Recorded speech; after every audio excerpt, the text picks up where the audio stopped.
ఆస్తి కోసం చంపుకున్న వాళ్ళను చూశాం, బంగారం కోసం హత్యలు చేసుకున్న వాళ్ళను చూశాం, బాకీ తీర్చలేదని ప్రాణాలు తీసిన వారిని చూశాం. కానీ చికెన్ పకోడీ కొసరు విషయంలో జరిగిన గొడవతో ఓ హత్య జరగడం సంచలనంగా మారింది. ఎక్కడ జరిగింది ఈ మర్డర్? ఎవరు ఎవరిని చంపారు?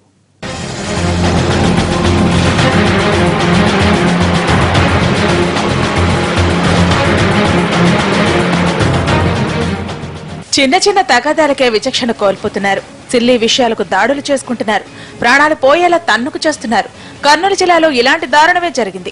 చికెన్ పకోడీ కొసరు కోసం జరిగిన చిన్న ఘర్షణ హత్యకు దారితీసింది. కర్నూలు జిల్లా నందికొట్కూరు పట్టణంలో జరిగింది దారుణం. నందికొట్కూరుకు చెందిన చంద్రమోహన్ రాయల్ హోటల్ కు వచ్చి 20 రూపాయల చికెన్ పకోడీ ఆర్డర్ చేశాడు. బీటర్ తీసుకొచ్చి ఇచ్చాడు. అయితే ఇంకాస్త కొసరు ఇవ్వమని చంద్రమోహన్ అడిగాడు. ఇచ్చేందుకు హోటల్ నిర్వాహకులు నిరాకరించారు. అంతే, చంద్రమోహన్ కు హోటల్ నిర్వాహకులకు వాగ్వాదం మొదలైంది. విచక్షణ కోల్పోయిన హోటల్ నిర్వాహకులు అబూబక్కర్, షేక్ ముర్తుజా, షేక్ రియాజ్, ముర్తుజావలీలు గరిటితో చంద్రమోహన్ పై దాడి చేశారు. దీంతో చంద్రమోహన్ తన బంధువులను తీసుకెళ్లి హోటల్ దగ్గర గొడవ పెట్టుకున్నాడు. ఈ ఘర్షణలో చంద్రమోహన్ తీవ్రంగా గాయపడ్డాడు. కర్నూలు ఆసుపత్రికి తరలిస్తుండగా దారిలోనే చనిపోయాడు. 28/10/2016 కేసు రిజిస్టర్ చేయడం జరిగింది. దీంట్లో ముద్దాయిని ఇవాళ 4 days లో ముద్దాయిని అరెస్ట్ చేయడం జరిగింది నందికొట్కూరు పోలీస్.